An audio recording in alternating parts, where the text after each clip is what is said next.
Hey guys, this is Derek from Pacific Coast Auto in Japan. We're taking a look here at a Z33 Nissan Fairlady. This one here, the version S. And so you get the 6-speed manual transmission with the Brembo brakes, rear-wheel drive, and 280 horsepower VQ35 engine. So this one was bought from auction. It's going to be exported to Canada.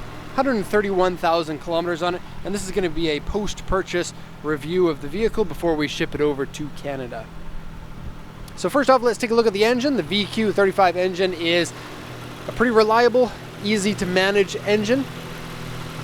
Nothing really wrong with it, except there is a minor sound coming from one of the pulley bearings down here, or the belt. If you listen carefully, it goes sort of like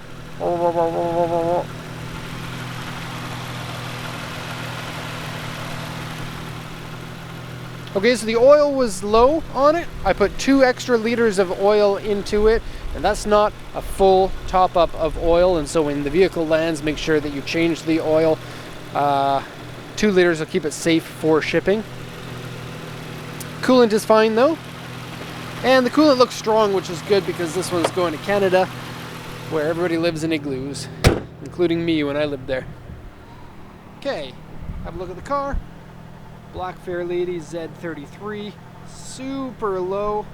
I know video can be a little bit difficult to understand how low it is exactly, but the vehicle has a definite different appearance when it's this low compared to the stock height of the vehicle, which is probably about this much difference, maybe this much. Okay, so this one here is the auction inspection sheet. First off, I'm going to go over this and translate it, and then I'll go around the vehicle and show kind of the insides and outs of it. So let's go over this first. It's a 2003 Fairlady Z version S. The version S is the one with the big brakes on it. That's the one that you want.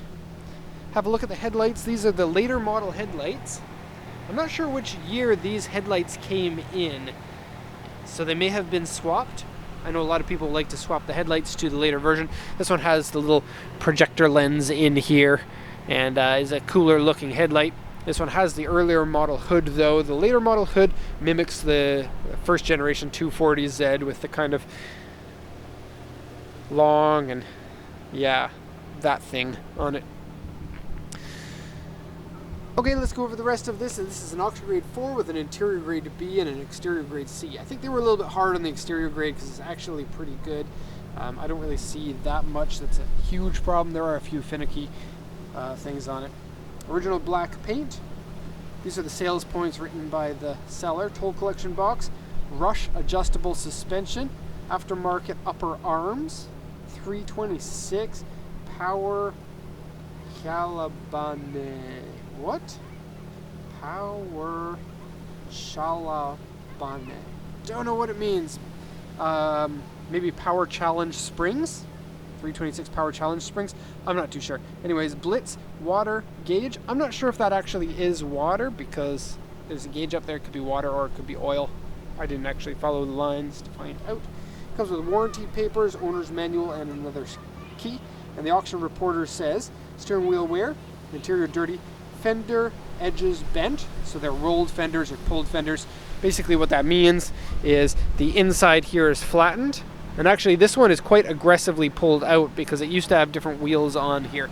You can definitely tell because these ones are sunk in quite a bit.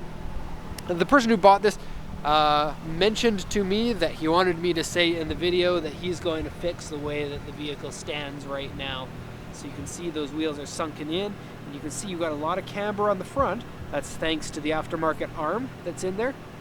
And then the rear even has some camber. I'm not sure exactly how that works, so it might have some aftermarket pieces in there or adjustments in the back. But he says, don't worry, we're going to fix that. And maybe he is original gangster when it comes to my videos, because I used to get a lot of flack for calling this broken wheels because they're cambered so much. You know how people in Japan do that, mega camber, or oni camber, or whatever you want to call it. I think it's kind of dumb. This one, not so bad. The upper arms in there may be useful in racing applications. If it's just going to be a road car, it depends on preference. You might think that it looks cool to have the wheels out like that, and that's all the power to you. I think that stuff like that can look cool. For me, I'd prefer one that performs properly, and so if those arms help it perform properly on the street, I would be okay with the looks of that. And if they don't, then they would go. And so I think that that's kind of the same opinion as the person who bought this one. Okay, so let's go over the rest of this guy here. Rear hatch damper doesn't work and the front tire liner is broken. Okay, so let's go over a couple of things with that. The arms, I'll let you see. In here you can barely get in there. You can see some blue arms in there and then pink springs. Now the springs, the adjustable suspension in there, I'll pull back here so that you can see how low it is. Something's wrong with the suspension. It bounces like crazy on the front. And so I think dial up the dampening on those ones because it's too squishy. And that may have been done because the ride was too harsh, but it's better to have a harsh ride than to have bouncy suspension because that's definitely going to take away from your handling. Raised nuts on here.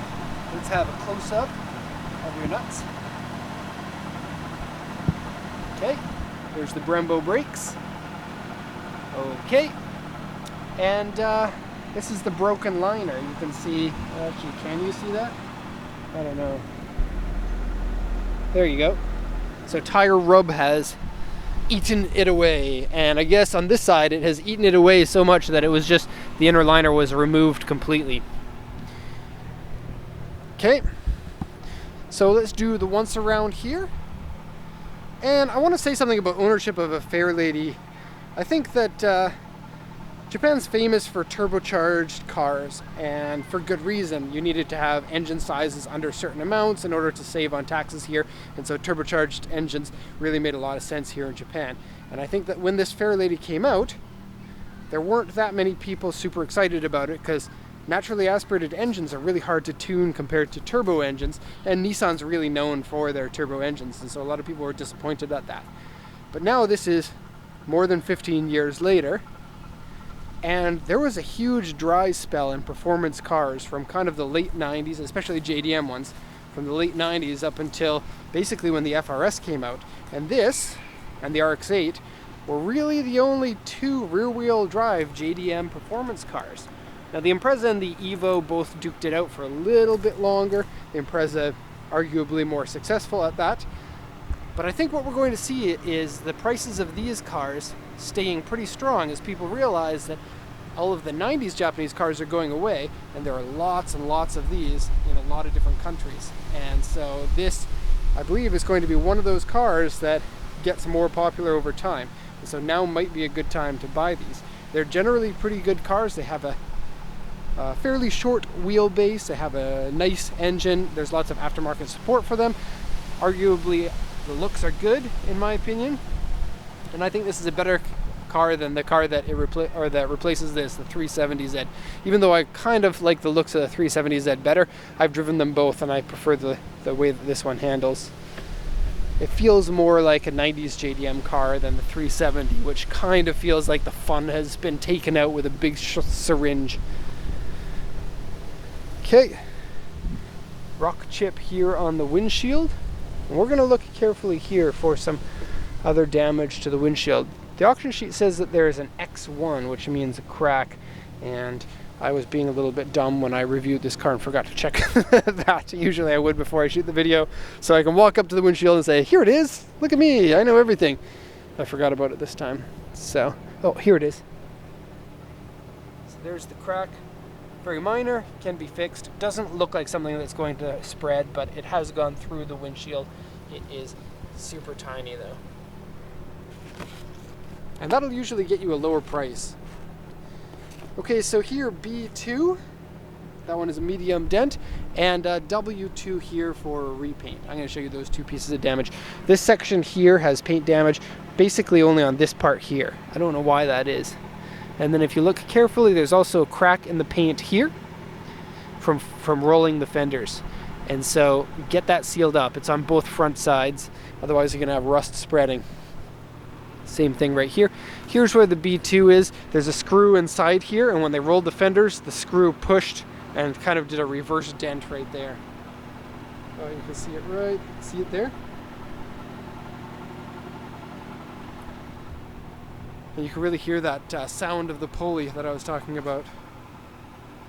Okay, so black car, incredibly low. Yeah, look at that. And there are some scrapes in the front bumper, but nothing major. some scrapes on the underside because Japan is a volcano country and lots of hills in it, and so a low car doesn't make a lot of sense. Okay, trunk. This is something annoying about the Fairlady. You would think to open the trunk you could just pop it from the inside and then lift it. You can pop it only from the outside, but the latch is really hard to find. It's underneath here, but it's really small and it doesn't have that much of a feeling for where to pop. So it's right here. You push that. And then because the back dampers are bad, you can't actually pull that up. You have to replace the dampers first. And so you do need 2 hands for this. And I only have 2 on a camera. Just a second. So the dampers still hold the hatch up, so it's still usable. In the back you get a giant strut tower bar here with some peeling on the Z. And the rear wiper's been removed and the bits are inside here. Okay, so side panels look good, which for a black car is important because you're basically driving a mirror around. And it's super dirty right now, but it will be cleaned before it gets sent off to Canada because it needs to pass a soil exam in Canada. That being said, the vehicle will still arrive dusty with a special kind of demonic dust that exists in the car carriers that go across the ocean. That's really hard to get off the car. You have to polish it off sometimes. And so when the cars land, they come surprisingly dirty sometimes. Door card is fun. Having the controls way at the bottom is back to the S30s, the very first generation. Fairlady had them way at the bottom here. They had the handle here at the bottom as well, but I guess that's not reasonable these days, which is a shame. And here is a little bit of detailing that I'll show you the interior there, but here's a little bit of detailing that I just found out today, having bought these a few times. So here, this vent here goes into the door so that it can come out here, so you can have a vent near your face or near your hands or whatever, right? You won't be able to see that once the door is closed, but there's a Z on the vent. That's cool. I feel like Doug DeMuro when I'm saying that. Look, it's cool. What other car do you know has that? That's not a good impression of his voice. That's okay. I'm not a comedian. I don't get paid for this. Okay, 130,000 kilometers and the seats are in good condition. There is wear on the exterior bolster on both the bottom here and the side here. Steering wheel is heavily worn and weirdly worn here way more than it's worn over here, and that's sun damage because the sun in Japan, sun gods are angry at the country. Okay, and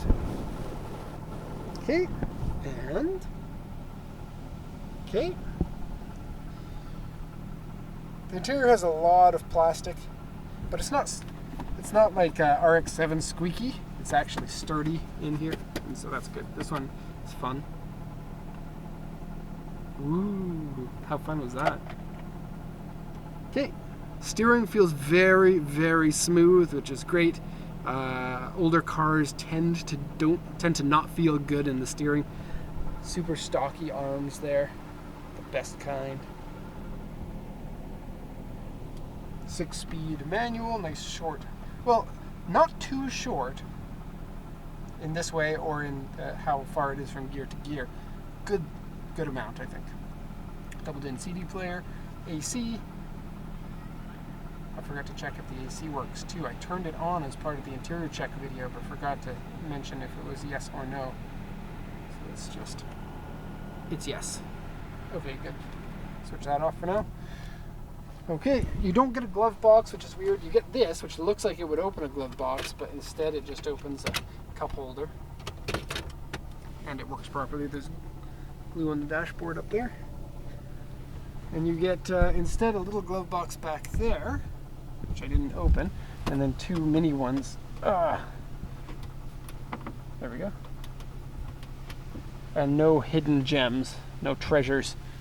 The speakers behind you. That is excellent. Okay, aftermarket tweeters. And auto mirrors.